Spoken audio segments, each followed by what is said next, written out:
A young girl headed to a store just minutes from her home, but she never returned. Police began a search and, during the investigation, they managed to uncover several rather strange clues.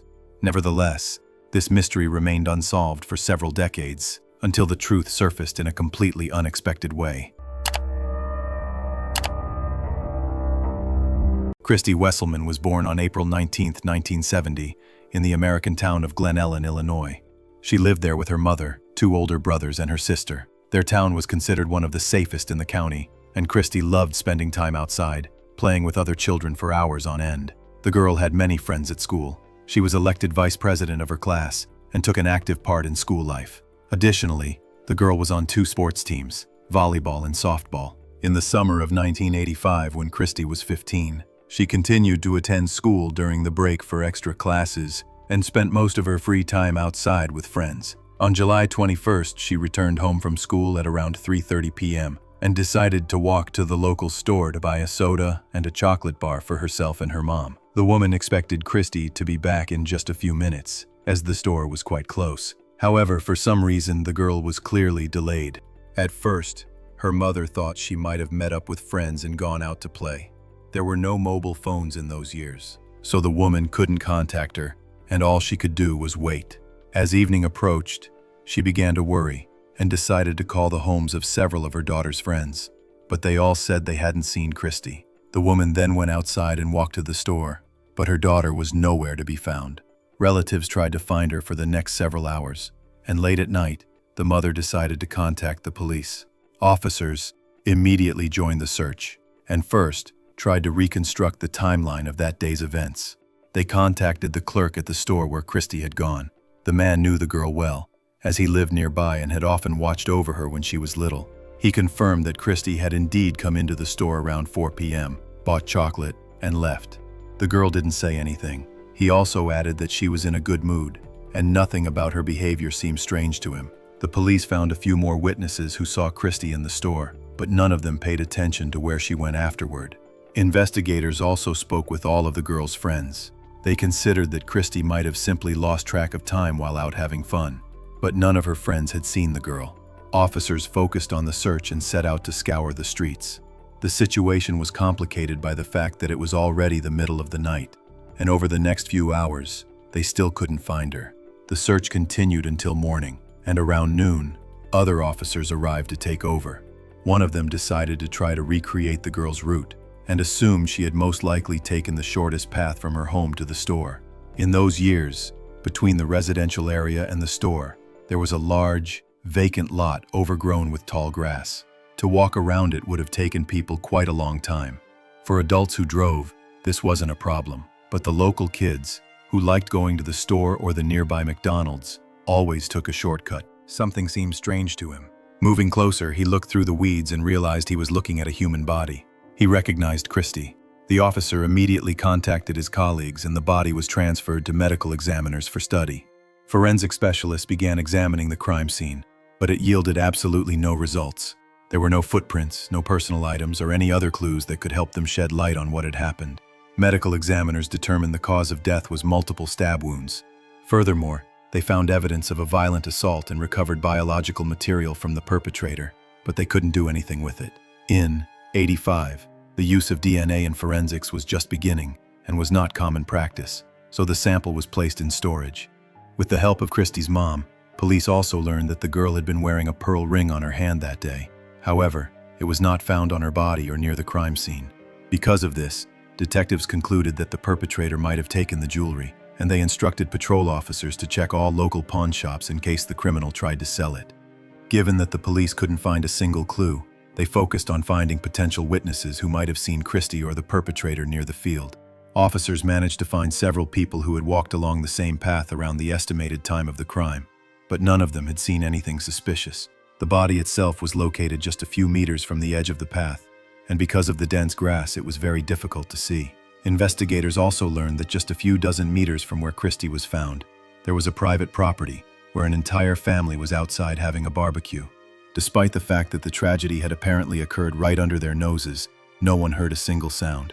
An employee at a gas station 60 meters from the field had also been at work all day, and he hadn't noticed anything suspicious either. The police, this all looked rather strange. Many people were in close proximity to the crime scene, yet none of them heard anything.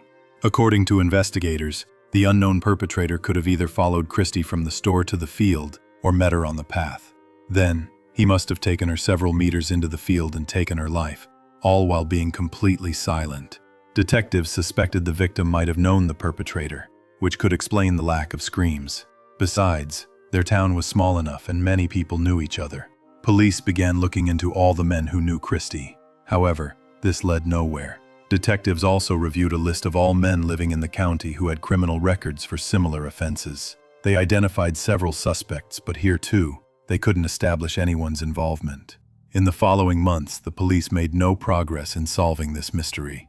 They continued to follow up on incoming tips and consider new suspects, but hit a dead end time and time again.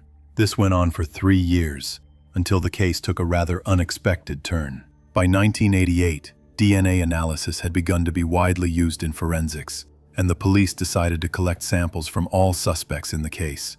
Many of them complied with the investigators' request, and their samples did not match the biological material from the victim's body. However, there was one man who refused to provide his DNA. A 44-year-old man named Dana Henry lived near the field, and he had aroused suspicion in the first weeks of the investigation. Back then, Henry had stated he had no connection to the crime, but now that he refused to provide his DNA sample, detectives began to seriously consider his involvement. The police tried to obtain a court order and Henry came to the hearing. There, he continued to insist on his innocence.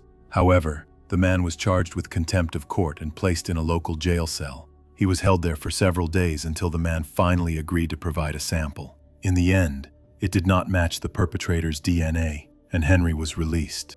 Once free, he told reporters that he had been locked in a jail cell without clothes and was only released after, in desperation and under pressure, he agreed to provide his sample. The man added that he had spent about $50,000 on lawyers, which was a huge sum of money in those days. He tried to go on living his normal life, but many neighbors and friends turned away from him. He eventually sued the police department, but it didn't lead to any significant results. And even after the DNA test proved he wasn't involved in the crime, some people continued to believe he was guilty. Henry later told reporters that the whole ordeal had ruined his life, even though he was never officially charged. From that point, Christy's case stalled for several more years, until another unexpected event occurred in 1990. A judge issued a restraining order against a local resident who had been inundating the victim's family with tips about who the perpetrator might be. This man, named Willis, first contacted the girl's relatives in late '85. He claimed he might know the identity of the criminal and began sending them various tips.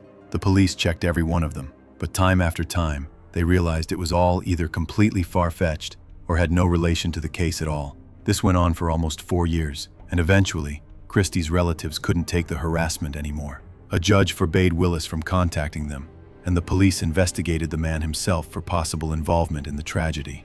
However, he turned out to be innocent. In 2000, the perpetrator's DNA sample was entered into the FBI database, but there were no matches. From then on, the case went cold for many years. Police periodically returned to it and looked at new leads, but they were never able to get closer to catching the person responsible. This continued for 3 whole decades.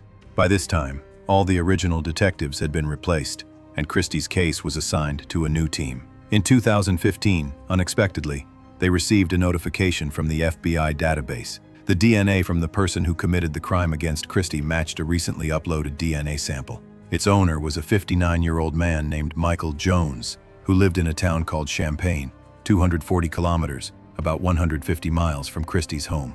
His DNA had been entered into the database following an arrest for domestic violence. Michael's wife had called the police and the man was arrested. Any resident of Illinois suspected of a crime is required to submit their DNA sample, according to a law passed in 2002. Notably, the main proponent of this law was the head prosecutor of the county where Christy's tragedy occurred, and it was this very case that motivated him. Upon getting the match, the police immediately began researching Michael. The first thing they noted was that the man had never appeared in the case files. He was not a suspect or a witness. They didn't know he existed. At the same time, Michael had a rather extensive criminal history. He first came to police attention in the mid-70s for an attack on a woman, but for some reason, he avoided punishment back then. Just a year later, he attacked a 27-year-old woman, assaulted her, and dropped her off in a hospital parking lot. When a warrant was issued for his arrest, Michael turned himself in to the police, stating that he was very sorry for what he had done. He also noted that he had great respect for the law, which is why he decided to turn himself in.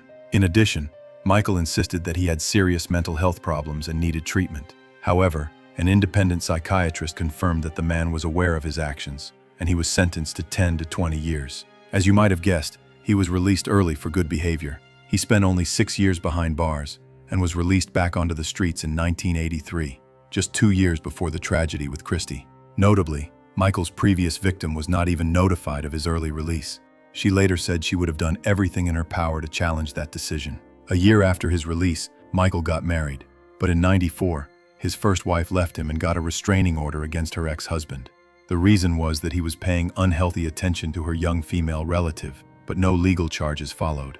In 1999, Michael was arrested for causing harm to a relative of his new girlfriend. On top of all this, detectives learned that the man liked to go on long, solo trips on his motorcycle and also frequently visited relatives who lived in Chicago. Given that Christy's town was practically on the outskirts, the man could very well have been passing through on his way to his relatives. If so, this would explain why he never appeared on the detective's radar. If Michael was just passing through town for a few hours, it would have been almost impossible to track him. Christy's mom said she had never heard the name. When the police called her and asked about Michael, she didn't think much of it. Over the years, investigators had contacted her many times asking various clarifying questions, but after the police requested a new DNA sample from Michael, who was in jail, and definitively confirmed his involvement, they drove to the girl's mom and told her that the person responsible had finally been caught. Before charging him, detectives spoke with his ex-girlfriend and learned additional details about Michael. She said the man had a volatile temperament. One second he could be calm, and the next, he would fly into a rage for no apparent reason. Furthermore, he constantly read detective novels and watched true crime television shows. All this information led police to suspect that Michael might be connected not only to Christy's demise, but to other unsolved cases as well. He traveled a lot, alone, had a propensity for committing crimes, and was interested in forensics, which, in theory, gave him some knowledge on how to avoid leaving clues behind. Having built a case against Michael, police officially charged him on September 18, 2015. However, the man refused to plead guilty. The case was eventually sent to trial, and the wait dragged on for 3 long years. The trial only began in 2018.